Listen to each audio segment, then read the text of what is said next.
श्रीगुरुभ्यो नमः। ज्योतिर्मयं शान्तमयं प्रदीप्तं विश्वात्मकं विश्वपरं निरीशम् आद्यन्तशून्यं सकलं कलापं श्रीविश्वकर्मण्यमहं नमामि। అందరికీ కూడా శుభాశిస్సులు అందజేస్తూ వైశాఖ శుద్ధ పూర్ణిమ యొక్క పవిత్రతను ఇప్పుడు తెలుసుకుందాం. రేపు వచ్చేటువంటి 23వ తారీఖు గురువారం రోజున వైశాఖ శుద్ధ పూర్ణిమ అవుతుంది. ఈ పూర్ణిమ చాలా విశేషమైనటువంటిది, చాలా పరమ పవిత్రమైనటువంటి పూర్ణిమ. వైశాఖ శుద్ధ పూర్ణిమ రోజున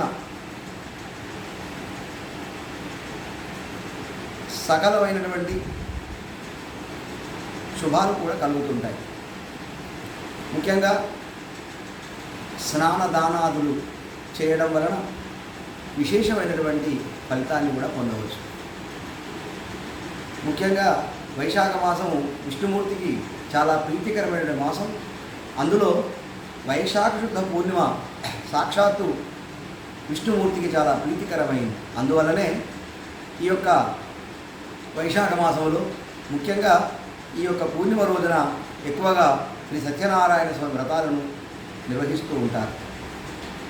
అదేవిధంగా శ్రీ విరాట్ విశ్వకర్మ వ్రతాలను కూడా ఆయా ప్రాంతాలలో నిర్వహిస్తూ ఉంటారు. శ్రీ సత్యనారాయణ స్వామి వ్రతములు చేయడం వలన విష్ణుమూర్తి యొక్క అనుగ్రహాన్ని పొందగలుగుతాం. అందులో గురువారం పూర్ణిమ రావడం మూలాన విష్ణుమూర్తిని మనం ఆరాధించడం మూలాన మరి సకల దోషాలన్నీ కూడా తొలగిపోతుంటాయి. ఎవరికైతే జాతకంలో గ్రహచార రీత్యా, జాతక రీత్యా, దశ అంతర్దశ రీత్యా గురువు బాగా లేరో వారందరూ కూడా రేపు 23వ తారీఖు గురువారం రోజున రావి చెట్టుకు 16 సార్లు కానీ 21 సార్లు కానీ ప్రదక్షిణ చేసి ఆ రావి చెట్టును పూజిస్తూ ఉండాలి. ముఖ్యంగా రావి చెట్టు విష్ణు స్వరూపం గనక విష్ణు స్వరూపంగా భావిస్తున్న రావి చెట్టుకు ఆ విధంగా ప్రదక్షిణ చేసి మరి ధూపదీప నైవేద్యాలు ఇవ్వడం అనేది చాలా శుభఫలితాన్ని ఇస్తూ ఉంటుంది. అందువల్ల ఈ యొక్క పూర్ణిమ రోజున రావి చెట్టును పూజిస్తూ ఉండాలి.